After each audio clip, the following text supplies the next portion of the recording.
In this part of the practice series, we will use multiple views to display the data and create custom views. First, let's create a Kanban board.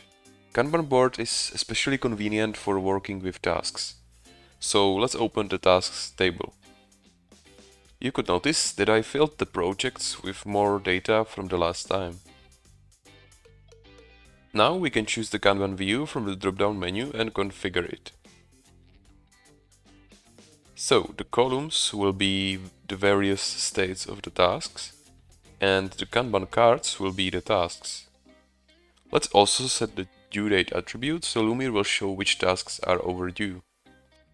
The board has been configured, and we can move tasks to their next stage by simply dragging them.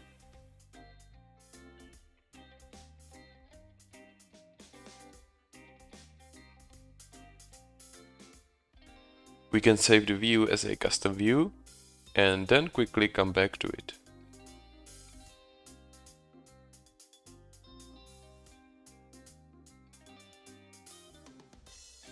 Right now it shows the tasks of all employees. We could also filter the data to show only tasks of one employee and save that as a custom view. Next, we might want to see an overview of all projects together with the tasks, where we can also easily create new tasks for the projects. For that, we will use Workflow View. Let's select it from the drop-down menu. To be able to divide the tasks into sections by project, we need to add the projects link to the search query. Then we can set the grouping attribute. And now we can see all the tasks grouped by projects, and we can also create new tasks from here.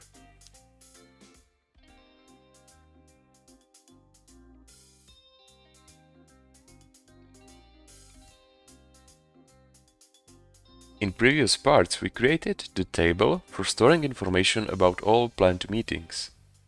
But viewing the meetings in a table view is not ideal.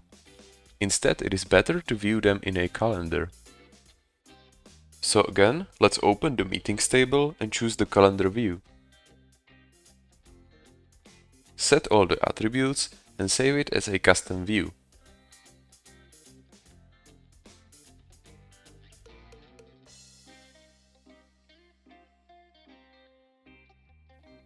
Now we have all the meetings in one place, but we can, of course, filter the data to show only meetings related to specific employees.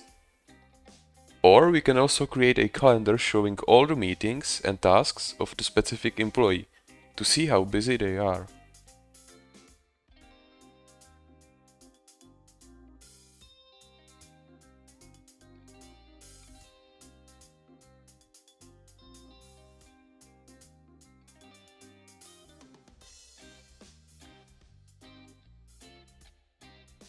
And that will be all for this part. In the next part we will use even more views, like the timelines or the pivot view.